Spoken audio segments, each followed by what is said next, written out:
Hello and welcome to today's episode. Today we'll talk about Google's Gemini, Beeper Mini, and then we'll talk about Venezuela Guyana crisis. We'll talk about death of Henry Kissinger. We'll talk about the Indian Parliament and the Israel-Hamas War. So let's get started. First topic, Google released Google Gemini. They've been hyping this AI for a long time and they finally released it. Long time, I mean for a few months, which is a long time in technology. At least at the pace the AI industry is growing. So Google finally released Gemini. It comes in 3 versions or 3 sizes, I guess you can say. There's Gemini Nano, there's Gemini Pro, and there's Gemini Ultra. The Gemini Nano will be released on Google Pixel devices. It's basically like an offline LLM, small version LLM, large language model. The Gemini Pro is the one that's been released, and it's the one that people can try right now on Google's Bard chatbot. You can just go to bard.google.com and you can try the Gemini Pro. Gemini Pro was benchmarked and it's a competitor to ChatGPT, the GPT 3.5, the free version of ChatGPT. That's according to the benchmark that they released. And Gemini Ultra outperforms GPT-4, the paid version of ChatGPT and Bing Chat. Gemini Ultra outperforms GPT-4 according to Google's benchmarks. So there was a controversy. Excuse me for a second. So there was a controversy that the Google Gemini video was faked. It wasn't fake. It was more of an exaggeration, I guess you can say. The person talking in the video wasn't actually voice prompts, but actually typed prompts.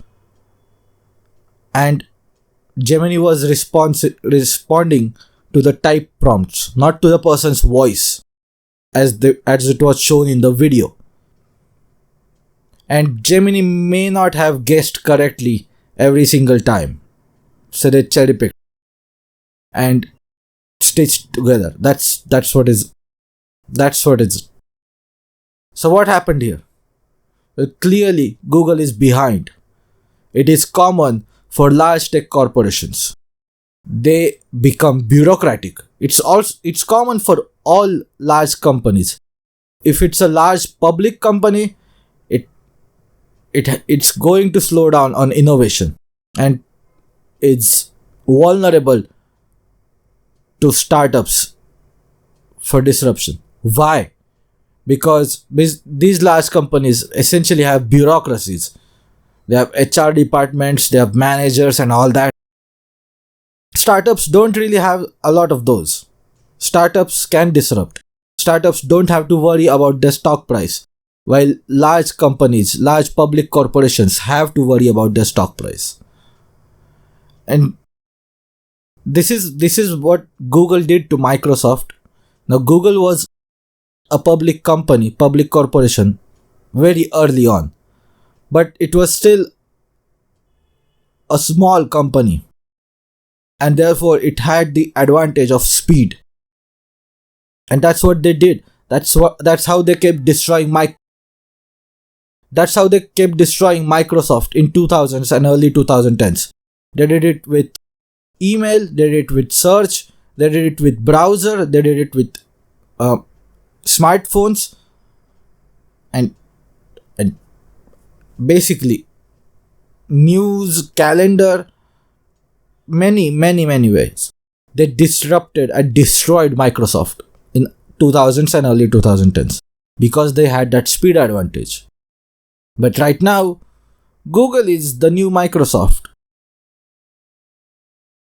And Google is getting destroyed, just like Microsoft was. OpenAI, a startup. Well, basically, it's a company under a non-profit. They have weird structure, but they have disrupted Google, Apple, and Amazon. What were people thinking when they were thinking about AI? They were thinking about Google Assistant. They were thinking about Amazon Alexa or Siri. Siri, yeah. That's how low the bar was. They were thinking about algorithms in social media companies and Spotify and YouTube and others. OpenAI just disrupted the entire AI industry, and everyone is trying to catch up since. The question is, can Google actually catch up? In their benchmarks, Gemini Pro outperforms GPT 3.5, the free chat GPT, and Gemini Ultra outperforms GPT 4, paid chat GPT, and Bing Chat. So the question is, can user experience match the benchmarks? Right now, probably no. On X, formerly known as Twitter, people were posting and still are posting Bard getting destroyed by ChatGPT and X's Grok or whatever it's called. Right now they are not.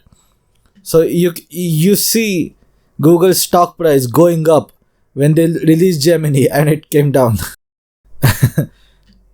So will Google catch up to Gemini? Most likely it will. Will Gemini catch up to ChatGPT? Will Google catch up to OpenAI? Most likely it will, but it needs some time.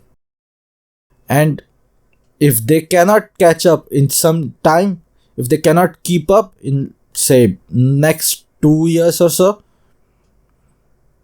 Google will be left behind like Microsoft was, or like IBM was left behind by Microsoft. It happens to all companies, and it may possibly happen to Google. Next topic. Beeper Mini iMessage on Android shut down immediately. Beeper launched iMessage for Android. What is Beeper? Beeper, I haven't used this. There are many companies that do all-in-one text messaging services. So you don't have to download and use multiple apps. You can just use one app and manage all of your messages. So basically like text message, iMessage, WhatsApp, Discord, Slack, emails. You can manage all of your text-based communication in just one app. Beeper is one of those. They had one called Beeper Cloud, and they are launching a new service called Beeper Mini. And the first, I guess you can say, all-in-one feature of the Beeper Mini was Apple's messages or iMessage. This iMessage is not some Mac on the server farm and they're just redirecting messages from that Mac to the Beeper client. What they did is they reverse engineered and open sourced iMessage protocol. That's what they did. So it's more secure than whatever other companies have been offering before. Beeper charged $2 a month for the subscription. Just $2. Apple shut it down 2 days after it was launched. Beeper tried to restart only for it to be shut down. Now it was back up and now it's also shut down. This happened like at least 3 times that I can recall. They started this, Apple shut it down, they started it, Apple shut it down, they started it, Apple shut it down. This is a game of cat and mouse. But is this legal? Well, according to Section 103F of the Digital Millennium Copyright Act, 17 USC, some unknown symbol like some strand of DNA. 1201F. A person in legal possession of a program may reverse engineer and circumvent its protection if that is necessary to achieve interoperability, a term that broadly covers other devices and programs that can interact with it, make use of it, and to use and transfer data to and from it in useful ways. A limited exemption exists that allows the knowledge thus gained to be shared and be used for interoperability purposes. So what Beeper Mini is doing is probably legal. Here's the funny part. Apple also did what Beeper Mini did. But Apple did it to Microsoft. In 1990s, what Microsoft did is they favored their own Windows platform for Microsoft Office over macOS, obviously. So you people got better experience, Microsoft Office experience on Windows compared to macOS. So that's why they switched to Windows, and that's one of the reasons why Windows became dominant over macOS. And to achieve interoperability with Microsoft Office file documents like the Word file or Excel file or PowerPoint presentation, Apple reverse engineered this Office file formats, and they used it and created their own iWork suite. So basically, Apple users can work with Microsoft Office without working with the crappy macOS version of Microsoft Office. And now Apple is big, and some company did it. Beeper did it to Apple's own service. Of course. So there is some bit of irony that Microsoft didn't just,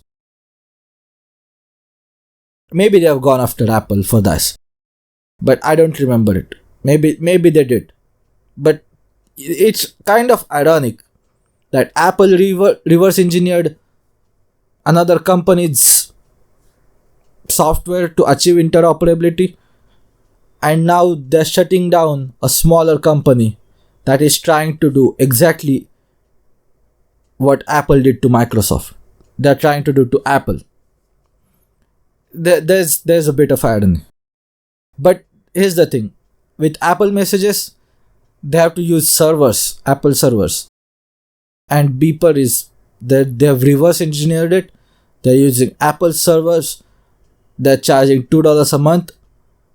And I don't know if they're sharing their revenue with Apple, and they're not doing it with Apple's consent. So it is legal, but they're using Apple servers. Unlike Microsoft Office just works offline. Back then it worked completely offline. There's now online and offline version.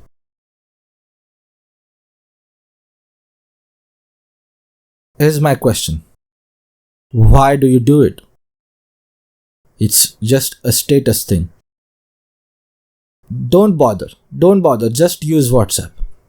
Okay? Anyone who uses Apple Messages and they want Apple Message for Android, don't bother with Apple Messages on Android. Just use WhatsApp. Now you might say it's the default app. That's what they do. That's what text messages were popular because they were unlimited, and that's what people did because Apple built Apple Messages on text messages. That's what people did in America because they just switched to Apple Messages. That's bullshit. Okay? And here's why that's bullshit. People use something called Slack for work. So why did you create a new separate app for work and just another app for personal stuff?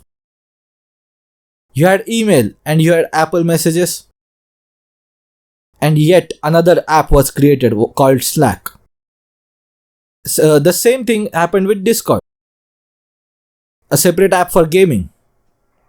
Okay, so you want to use default app for personal messages because you don't want to download anything new, but you are also using Slack and Discord.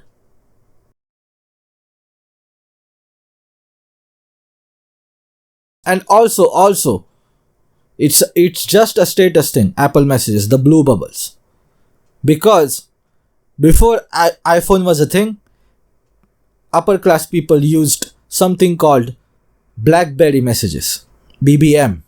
Remember that? If you're old, you do remember that. If you're old, it's a status thing. Just if someone, if you're an Android user in US and someone is sending you text messages, just don't respond. Just tell them to download WhatsApp. That's it. That's what you should do. Just tell them to download WhatsApp. And also, it's a default. We use default. Well, why do you download Google Chrome then? Because it's better. WhatsApp, because it's interoperable, it's cross-platform, is better in many ways than Apple messages. There are some things that Apple does good with, like video resolution, photo and video resolution compared to WhatsApp.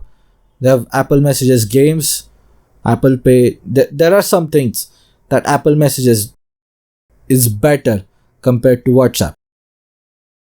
But just use WhatsApp. It's not a big deal. Right? The whole default thing is bullshit.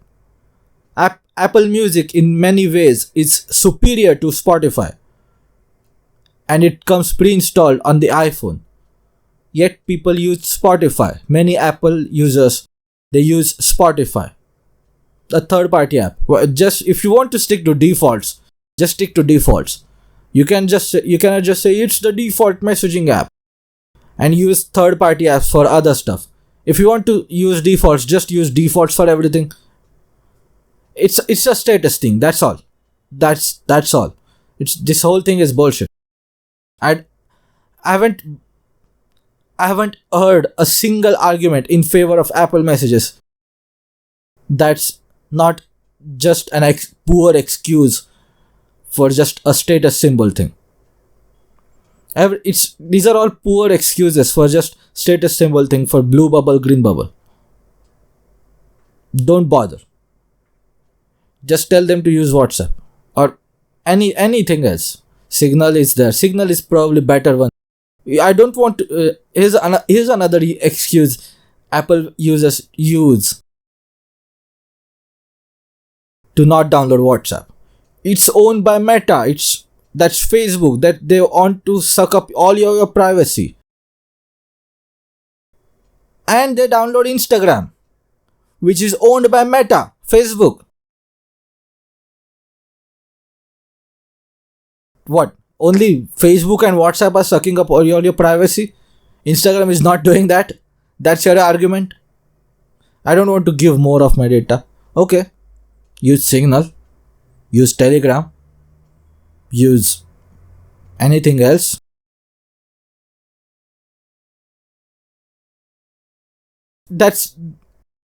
They use Facebook Messenger, okay? Old people. And young people use Instagram DMs, which is not even end-to-end encrypted. It's worse for privacy than WhatsApp is. These are all just poor excuses, okay? I haven't heard a single logical argument in favor of Apple messages. There are some things Apple messages is good at. There are some things that WhatsApp is good at. That's just pros and cons. But all these excuses are just poor excuses. It's just about blue bubble and green bubble.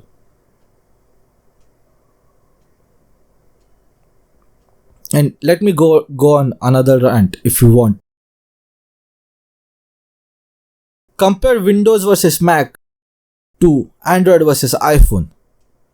What Microsoft did, they prioritized their own platform, and they also got support from community or the gaming community. Why do people use Windows? Because it's cheaper. Windows hardware is cheaper a lot of times. Windows hardware is better for corporate environment. Windows software is better for corporate environment. Microsoft Office basically. And gaming is better on Windows compared to Mac. And Apple has tried to catch up, and they have tried to compete, and they're competing really well against Windows. Many people are switching from Windows to Mac OS right now because of the Apple hardware M1. Compare that to Android, where a lot of times Google releases a new update or a new feature on the iPhone than Android. Google releases a new feature update for their apps and services on the iPhone before they release on Android many times. Google has kept no exclusives for Android. What is the Android argument? Yeah, it's better for customization.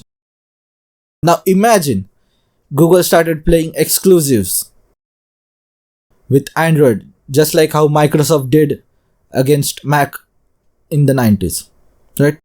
So imagine Apple Maps is released, Google Maps is no longer pre-installed on iPhone.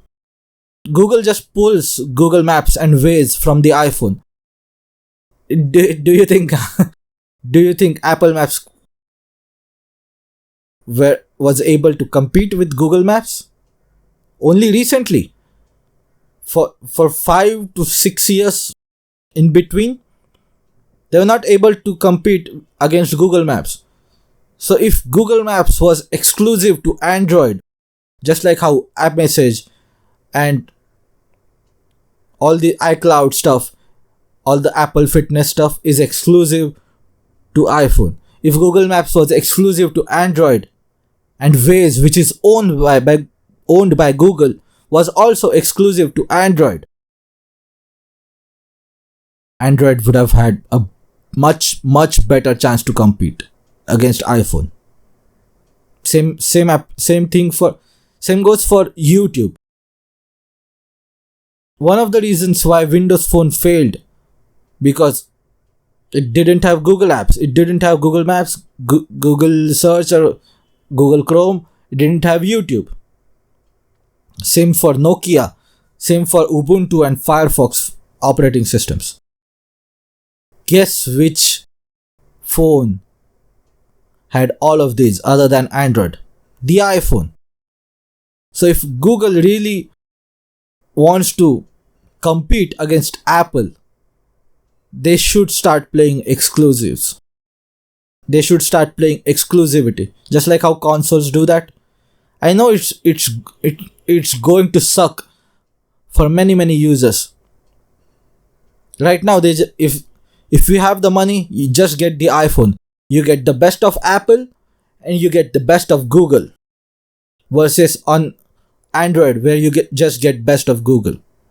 Not even. But you just generally get best of Google on Android compared to iPhone, where you get best of Google and best of Apple. If one side is playing exclusives and the other side is not, the side that's going to win is the side that's playing exclusives. That's why iPhone keeps winning against Android. Google should start playing exclusive games. Exclusives. Just like how consoles do that, just like how Microsoft Windows did against Apple macOS in 90s and early 2000s. Otherwise, they're not going to win. Otherwise, they just keep losing users to Apple. It's just a fact. And That's especially true when you consider that Google's default search engine deal with Apple is under antitrust scrutiny, because obviously it is antitrust. They just pay billions and billions of dollars to Apple to put Google search engine as the default search engine for Apple's browser called Safari. That's what they're doing. That's definitely It's definitely not promoting free market, They're just paying to win. Why? Because Google is afraid of Apple developing their own search engine. Well, if they were playing exclusives and iPhone didn't have Apple Maps as good as it is right now, if iPhone didn't have TikTok, or Google would win with just Google Maps and YouTube being exclusive to Android. Just that, it's that simple. Anyways, now we've concluded the technology section. Now we'll move on to the international politics section, the geopolitics section. Venezuela votes to annex Guyana. Guyana? I think it's called Guyana. It's Guyana. Guyana. I'll just call it Guyana. I don't know if it's correct pronunciation. Guyana is one of the fastest growing economies in the world. Western part of Guyana, Essequibo, Essequibo, Essequibo has a lot of oil. That's the part Venezuela voted to annex. This territorial dispute goes back to 200 years. But right now, US is weak. Its president needs oil prices to remain low. US sanctions on Venezuela were eased in exchange for its oil and free and fair elections in Venezuela. Both United States and Venezuela have elections next year. And considering current international situation, Venezuela adds leverage on United States, and Nicolas Maduro, the leader of Venezuela, is exploiting that leverage. Like I said, US needs oil prices to remain low. And that's why they've eased sanctions on Venezuela. And considering Nicolas Maduro has survived and remained in power even after the sanctions were imposed and Venezuela's economy was destroyed by a combination of inflation and bad economic policies and sanctions. Maduro still survived and still clings to power in Venezuela. He's not going to care if US again puts sanctions on Venezuela. He has all the leverage. And he's exploiting it. Like I said, this dispute goes back 200 years. Off the coast of Guyana, there is, I think, some oil or natural gas field, and ExxonMobil has the rights. ExxonMobil is the American oil company, and it has the rights for that oil. And that's because it's an US company. Venezuela can just choose to annex that part of Guyana and get control of that oil as another FU to US and its US establishment. Because remember, they say it's all about freedom and democracy, but the real reason why United States sanctioned Venezuela is because Venezuela nationalized its oil industry. Like I said, they've done a lot of bad economic policies, socialism, a lot of terrible policies. That's also the reason for their economic collapse.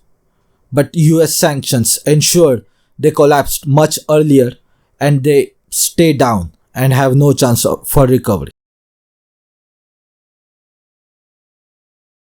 he's taking revenge. He has a chance to take revenge against the US oil companies, and maybe he'll take revenge and just annex that part and tell ExxonMobil to F off, go away.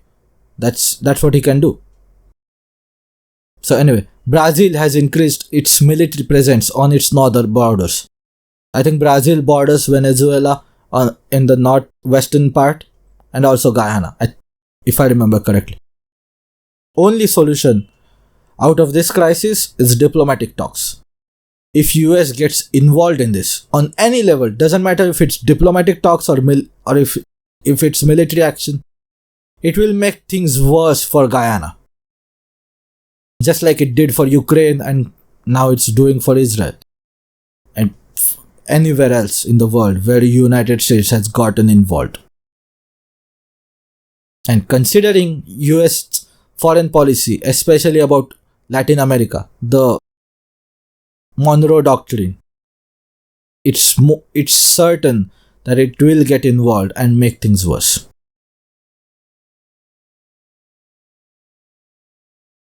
Next story.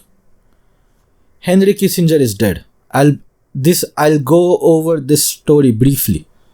He was a Secretary of State under Richard Nixon, and he is considered one of the best foreign policy advisors in US, if not in the entire world. He was good for American and Soviet Union relations. He was good for American and Chinese relations. He was excellent for American and Chinese relations. But that's basically the first world and second world relations. But for the global south, or what we call the third world, he was extremely terrible. He was responsible for dictatorships. He was responsible for massacres and genocides. For his total death count, because of his policies, it's somewhere between 5 and 10 million deaths. Hitler, for comparison, was responsible for 12 million deaths. 5 to 10 million. Even then, he still had a better foreign policy than neoconservatives, because he didn't go after major nuclear powers like Russia and China that neoconservatives want to go after right now. Like, even then, it's still better foreign policy. Even though he's responsible for deaths somewhere between 5 to 10 million deaths, even then he still had a better foreign policy, because he is not doing nuclear brinksmanship and risking a nuclear power, risking a nuclear war. I'll close this topic with one of his most famous quotes. To be an enemy of America can be dangerous, but to be a friend is fatal. And many countries are finding out that right now. Many countries in the world. To be an enemy of America can be dangerous, but to be friend is fatal. Next topic. Indian Parliament attacked. 2 people on visitors pass attacked Indian Parliament on December 13. Before this attack, India was warned by one of the Khalistani protesters, which is a separatist terrorist organization, which started out as separatist but evolved into terrorist organization. Like, basically almost immediately evolved into a terrorist organization. These Khalistan movements. So let me go back decades to explain what Khalistan movement is briefly. So the Khalistan movement started in 1930s and 40s when the Sikhs wanted a state of their own, because there were calls for a Muslim state called Pakistan and a Hindu state called Bharat or India. And Hindus and Muslims got their states. The two-state solution, if you will. This is a two-states. Many people want two-state solution for Israel-Palestine. Let me tell you how two-state solution works. So, Muslims got their own state called Pakistan. Starts with letter P, just like Palestine. And Hindus kind of got their own state. Kind of. It's called India, starts with I, just like Israel. Why did Hindus kind of got their own state? Because after the British left, commies got in charge. Socialists and commies. And we didn't have a Hindu state proper. But we had was a secular state. So basically a Muslim state, but with a secular constitution and a totally secular state, India. Muslim state was Pakistan. And Pakistan has tried to capture territory called Kashmir. There are many reasons for it. The propaganda reason is because Kashmir is a Muslim majority region, and Muslims got their own state called Pakistan. That's why Kashmir needs to be in Pakistan. That's their propaganda. And Indian reason is just like all the other states, Kashmiri king chose to come under India. So if that is considered invalid, then all the other states are also invalid and India shouldn't exist. Or that is a valid reason and Kashmir belongs to India. So if India exists, then that means Kashmir is a part of India. If you are questioning whether Kashmir should be part of India, you are questioning India's entire existence. In 1971, and by the way, before we go to 1971, Pakistan was divided into two parts. There was a Western Pakistan to the west of India, and there was an Eastern Pakistan in the east of India. So Western Pakistan started suppressing Hindus in Eastern Pakistan and tried to suppress Eastern Pakistan's native culture and impose Western Pakistan's culture. And there was a separatist movement in Eastern Pakistan. Eastern Pakistan was geographically separated from Western Pakistan by India in between.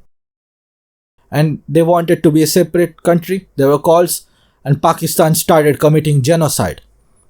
And at first India was like, why should we intervene? It's not our matter. But the people from Eastern Pakistan started escaping Eastern Pakistan and started coming to India in large numbers. In a very short amount of time, there were like 10 million refugees in India. They were running from East Pakistan to India. So India intervened, defeated Pakistan. Pakistan tried to bring in United States under Henry Kissinger, connected to the previous topic, under Richard Nixon and Henry Kissinger. They tried to bring in United States as a way to bully India. India brought Soviet Union, and Americans backed off. India defeated Pakistan, and East Pakistan became a separate country and is now called Bangladesh. Again, India only intervened because there was a huge refugee influx into India from East Pakistan. And now Bangladesh became independent. Pakistan already wanted Kashmir because India helped East Pakistan achieved its independence, Pakistan also wanted revenge and they wanted to divide India. So here's how they tried to divide India. First one is Kashmir, obviously. Second one is North and South divide. This is all the British. This is some nonsense that British brought in India, and Pakistanis and Indian politicians peddled it. This is the whole Aryan race versus Dravidian race. The Aryans are in the north and the darker skinned Dravidians are in the south. In the south of India. This is all bullshit. This is recently proven to be BS. And this is one of the north and south divides that Pakistan has tried to play. Another one is in the northeast of India. So here's how Indian geography is. Is the most of India, you can say, is right here, and there is northeast India, and it is connected to main India by a small piece of land, and that is called Chicken Snake. It's not official name, but it's a strategic vulnerability like a chicken snake. So you can imagine chicken's body and a chicken's head, and that's how it's compared geographically, basically. Northeast and main India is connected by this narrow area, and that is called Chicken Snake. To the south of Chicken Snake is East Pakistan, or now Bangladesh, and to the north of the Chicken Snake is China. And there have been a northeastern separatist movements coming in from China, Myanmar, and supported by Pakistan via East Pakistan earlier. And they tried to engineer a demographic change by converting Hindus, tribal Hindus of Northeast into Christians, and tried to separate it just to attack and divide to divide India again. Just like, then there's the fourth part is the Punjabis, the people who wear turban, the Sikhs, and they have their own state. They got their own state as a reward after 1965 India-Pakistan war. The Indian government gifted them their own state. And Indian politicians tried to get their vote, but the Khalistani movement that was in the 1930s and 40s tried. The Khalistani movement that was there in 1930s and 40s, they got credit for Punjabi state, and Indian politicians who gifted Punjabis with a separate state inside India were not happy with the result, and they tried to prop up and create a proper Khalistani political movement independent of the previous Khalistani movement that was in there in 1930s and 40s. And the Khalistani movement was supported by Pakistanis. That's what it is. And Khalistani movement was crushed because, like I said, it's not a legitimate movement if it's supported by Pakistanis. One of the Pakistani senior military officials admitted in 1980s on television in an interview that the Khalistani movement was supported by Pakistan. That Pakistan wants to divide India. And there are other powers, like some factions of United States. They also want to divide India. They're Anglo-Saxon power. They want to balkanize India, just like they balkanized Yugoslavia in 1990s, just like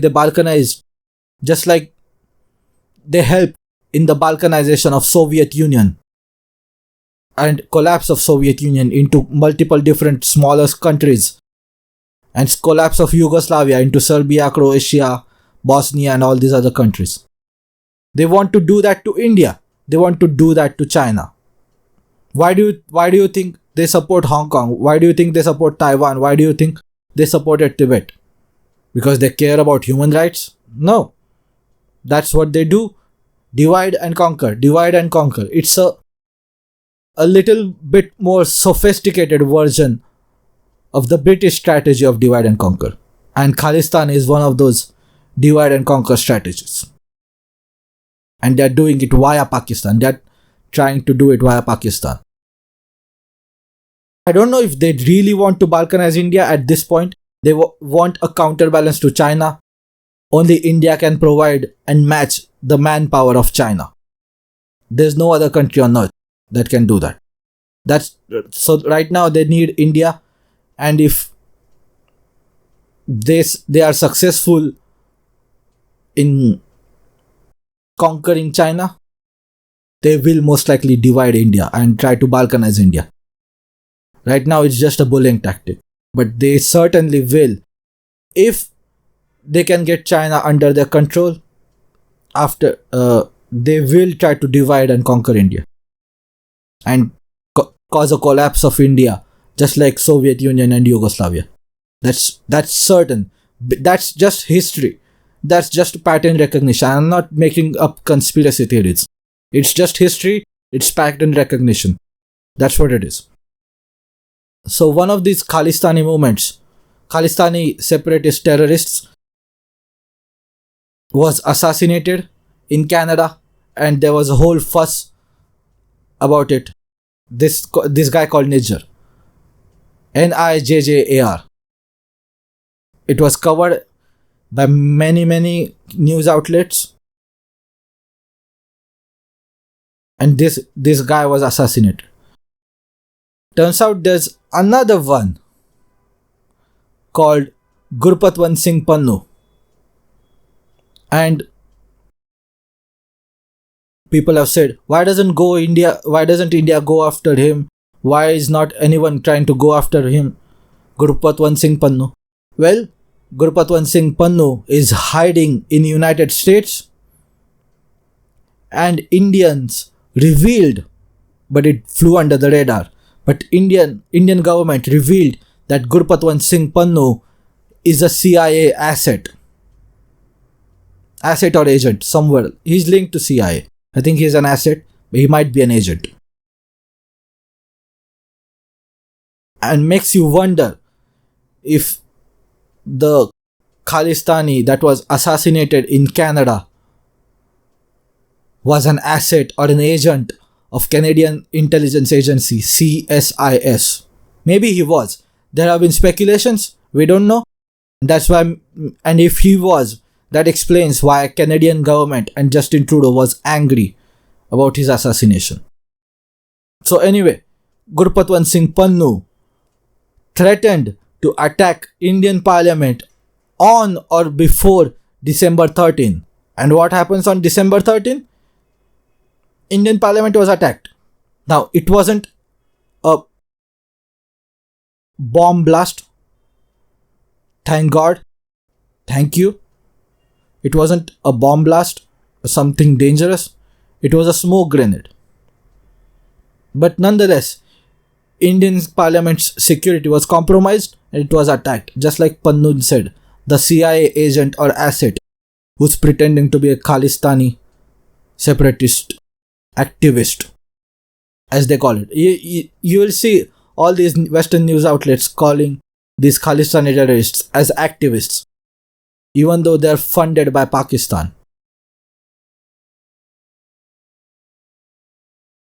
Turns out one of the attackers was involved in farmers' protest in 2019, Indian farmers' protest in 2019 against the farm laws, which was given support by Justin Trudeau, the Canadian Prime Minister, Rihanna, the singer, and Mia Khalifa, and Greta Thunberg. So these farmer protests were supported by many women across various sectors. Activists, 2 from entertainment industry and 1 from one politician woman called Justin Trudeau. And these farmer protests forced the Indian government to not implement the farm laws. And the reason given was national security.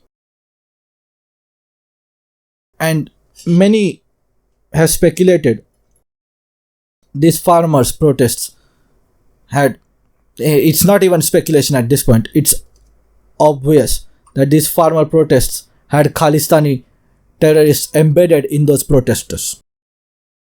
There were many people who didn't know what the farm laws were, they're genuinely protesting, or maybe they didn't like farm laws, they were genuinely protesting, but there's no denying of the fact that there were Khalistani separatists embedded in those farmer protests. And they right now have attacked Indian Parliament. I can end this topic with this. I don't think Gurupatwant Singh Pannu will live long, especially after this. Even though he's CIA asset or agent, I don't think he'll live long after this.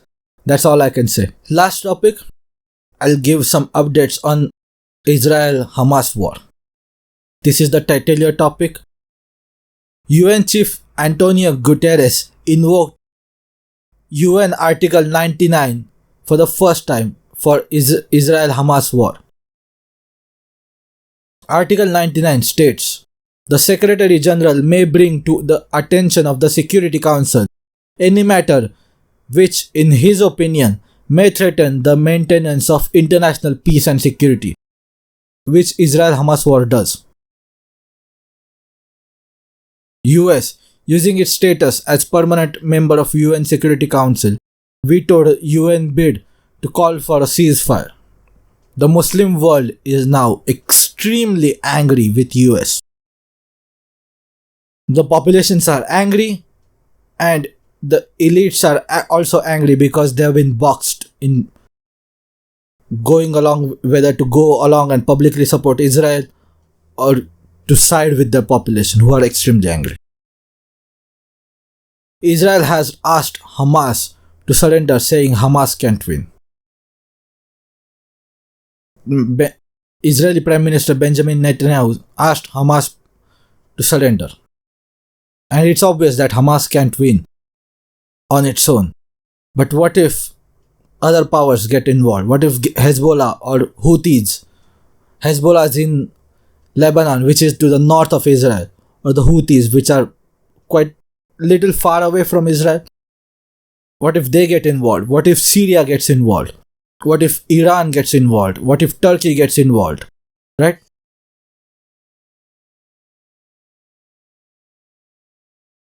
The Houthis are a bit far away, like 1,000 kilometers away from Israel. They are in Yemen. But the Hezbollah are in Lebanon, just to the north of Israel. And if they decide to intervene, it will be dangerous for Israel. Why? Hezbollah is more of a professional army compared to Hamas. Hezbollah has precision guided missiles. They can, with those precision guided missiles, they can attack Israel's oil and natural gas fields, which are in the Mediterranean Sea. They can attack Israeli water salination plants. Israel, because it's a desert country, Israel doesn't have water reserves. They have to purify seawater and turn it into drinkable water, clean water, through salination plants. That's one of the expertise of Israel as a nation, water salination. And Hezbollah, with its precision guided missiles, can target Israeli oil and natural gas fields, Israeli water salination plants. Which means Hezbollah can do to Israel what Israel did to Gaza, cutting off electricity and energy and water supply. And Hezbollah, like I said, they are precision guided missiles. They are a much professional army, and if they decide to get involved, Israel will be in deep, deep trouble. They're already logistically involved in Gaza, and if Hezbollah attacks from the north, they have to relocate their IDF, the Israeli Defense Force, from Gaza to the north, from west of Israel to the north of Israel. This will take time, and Hezbollah in the meantime can do a lot of damage to Israel. But as of now, they are not doing. Hezbollah is not attacking Israel. There have been small border skirmishes, but they are not doing any major military operations against Israel as of now, as of this recording. Israel has put its flags in northern Gaza. Some time ago, some oil or natural gas reserves were found off the coast of northern Gaza. And that's the part Israel has evacuated Gazans from. And that's the part Israel has now captured and put their flags in. Like I said, Israel controls Hamas's energy and electricity and water supply, and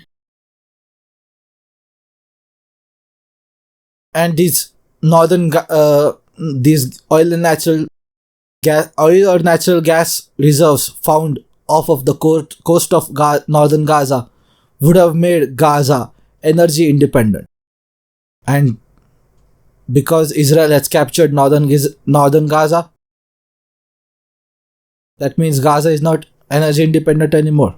Gaza has no chance to be energy independent. Israel will now flood tunnels that Hamas terrorists were hiding in. They have already started flooding those tunnels to bring them out. Earlier there were talks about using poisonous gases, but Israelis are Jewish people. I don't think they will be comfortable. I don't think their population will be comfortable with using poisonous gases. And also, poisonous gases can spread through the air, and there will be unintended consequences even if they decide to proceed. So they decided to flood those tunnels that Hamas terrorists are hiding in. Russia has called this a war crime. More than 1,000 Israelis died on October 7 attack. More than 100 IDF soldiers have died after that. We don't know how many Hamas terrorists have died, but more than 18,000 people living in Gaza have died. So more than 1,000 Israelis compared to 18,000 Gazans. US Secretary of Defense Lloyd Austin said, "The center of gravity is the civilian population, and if you drive them into the arms of the enemy, you replace a tactical victory with a strategic defeat." So Israel can win now, but Gazans who have lost family and friends may want to take revenge and join Hamas, thus replenishing Hamas's numbers. So basically, Israel will replace a tactical victory with a strategic defeat because they have just increased number of people who have joined Hamas, who support Hamas. That's what he said. What else? The US government is now, after this UN vote that US vetoed, the US government is now trying to goad Israel to be more careful with the civilian population. Lloyd Austin said this, like I said, replacing a tactical victory with a strategic defeat. Biden administration is trying to put some pressure on Israel. Will Israel